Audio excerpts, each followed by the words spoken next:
guys sa lahat. Magandang buhay. Mapagpalang araw. Ayan. Andito po ang inyong kaibigan. Muli bumabali po sa inyong lahat ng mapagpalang umaga, tanghali, gabi, saan man kaigsulok ng mundo. Habang ako ay nagtratrabaho, sa kasalukuyan ako ay namamalansya. Bagamat may trabaho tayo. So, ito po yung ano natin. Kasi task natin everyday, but don't forget guys, put God first. Siya po yung number one sa ating buhay, ang ating mahal na Panginoon. Nandito ako upang kamustahin ko po kayong lahat. Kamusta po ang ating life? Kamusta po ang ating buhay? Nawa po ay nasa mabuti po tayo, kayong lahat ng mabuti po tayong lahat. Nasa mabuti po kayong lahat pala, mabuti kayong kalagayan ngayong araw na ito at sa mga araw pang susunod. Pagpalain tayo ng ating mahal na Panginoon, ingatan at gabayan niya po tayong lahat. Kamusta po ang ating ang ating mga channel? Ayan, aking ano is hindi na ganon ka-active, pero God grace, napakabuti ng ating mahal na Panginoon.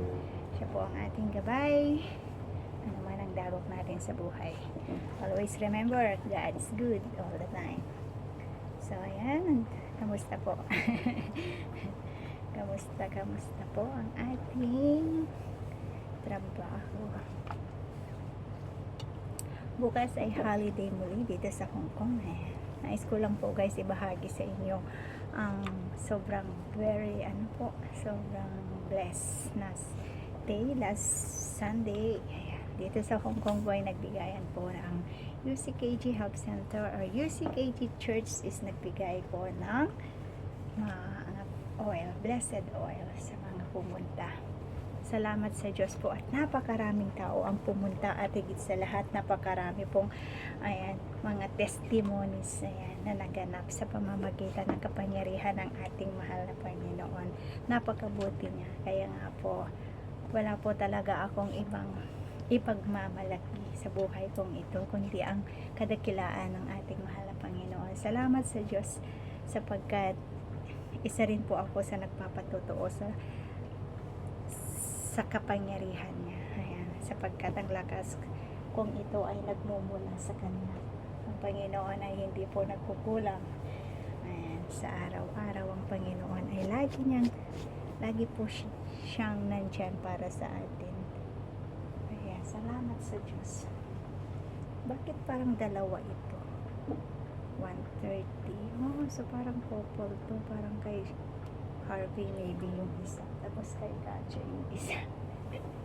Yung damit na ito. Kaya sasabi ako, bakit kaya ilang ko na. Dalawa pala to. Ayan. So ayan, patalastas. Ayan, sabi ko, sana tayo. Alam niyo mga kaibigan ko mahal.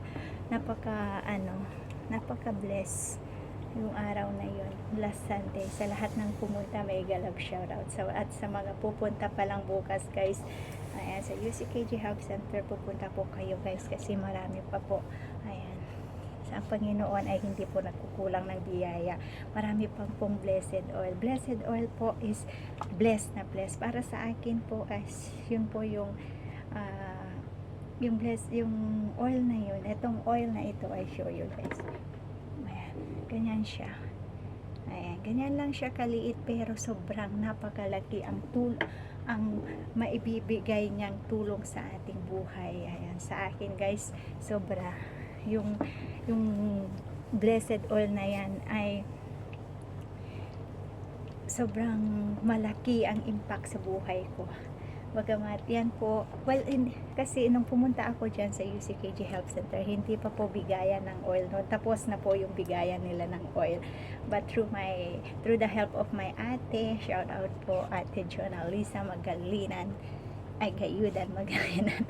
Ayan, siya po yung nakatanggap noon ng blessed oil. And then, way back May 1, 2023 nagkita kami, that is Labor Day, nagkita kami. So sabi niya tapos hindi ko alam na pinag-pray niya ako, alam mo yun, yung ano, tapos through the blessed oil, alam mo yun, ano, nabi niya sa akin, na sasama ako sa kanya, sapagkat may pupuntahan kami. So, sumama ako sa kanya. Hindi ako nagatubili na hindi sumama. Nagpaalam ako. Dati, Sunday talaga ang day off ko noon. Pero, nagpaalam ako sa amo ko kasi Saturday siya noon. Dalawa kasi sila noon sa bahay. So, alternate din yung day off niya. Saturday and Sunday. So, yun. Pumunta ako sa church. Kasama ko siya.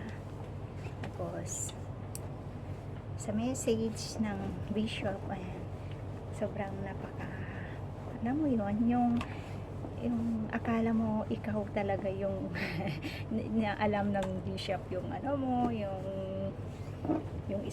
istorya mo, yung how to say, yung life mo, yung buhay mo.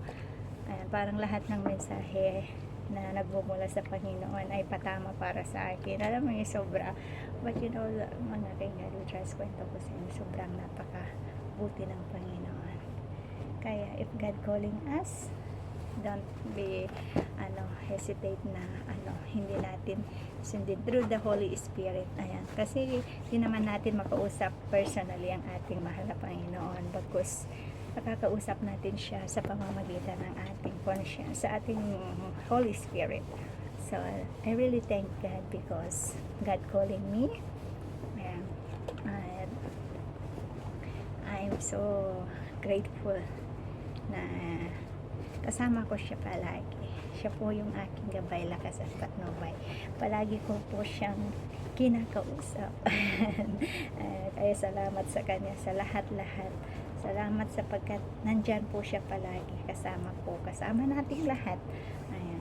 Ang lahat ng mga tagasunod ng ating mahal na Panginoon ay kinakausap niya tayo through our Holy Spirit. Through the Holy Spirit.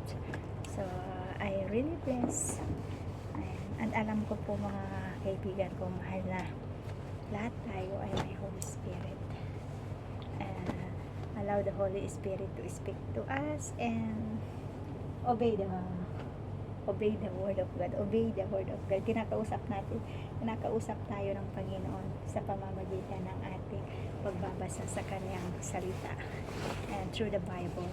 Before, nakikinig lang ako kay Pastor Christ Follower TV, diba? Pero to the honestly speaking, talaga, may Bible ako before. Pocket Bible pa lang, hindi pa po yun yung Bible ko, yung malaking Bible ko ngayon. Alam mo yun, yung nandun lang, akala ko kasi before yung Bible ko yun, wala lang, yung parang how to say, lucky charm. Diba? Yun before. But you know, nang nakikinig na ako kay Pastor Christ, nagbabasa, natututo akong nagbabasa. Unti-unti binabasa ko na yung mga verses na binibigay niya, chine-check ko palagi. Tapos doon nagme-meditate din ako, nabasa ko hanggang sa natuto ako. Until such time, guys, na ang Panginoon ay talaga. So, sabi niya, na yung time na down ako, alam mo yun, nasa anxious anxiety, nasa ka na, time na parang akala mo ayaw mo, parang gusto mo nang sumuko, pero by my faith, kasi kung mapanghinaan na tayo ng loob, diba, lahat tayo may weaknesses, pero hindi ako sumuko. Mas lalo akong kumapit sa mahal na Panginoon. At salamat sa Diyos, salamat sa Kanya sapagkat hindi niya ako pinabayaan. Kaya yung mga nangyayari, alam niyo naman siguro yung mga nangyayari dito sa Hong Kong, yung mga nababalitaan natin na nagpapakamatay, which is dahil po mahina po yung Holy Spirit nila. Yun po yung hindi nila, although hindi naman po natin sila masisisi. Ayan, kung may dapat man tayong sisihin, kung may dapat man tayong how to say, kinaiinisan, or kung dapat man tayong magalit ay magalit tayo sa masamang espiritu, sa sa boses, kasi alam mo may dalawang boses lang po ang na dapat nating pakinggan, ang boses ng Panginoon o ang boses ng Diablo. Once na pinili natin na si Satan ang magmaneho sa buhay natin, wala na guys. Kaya we must be tawag say to say, kailangan natin tayong mag-ingat, kailangan nating pahalagahan, kailangan natin na ingatan kung ano yung iniisip natin, kung ano yung pinapapasok natin sa ating isipan. Kailangan magiging po tayo, magiging alerto tayo. Wag po nating hayaan na makapasok ang masamang espiritu sa buhay natin, which is natutunan ko na kailangan nating i-review kung ano man yung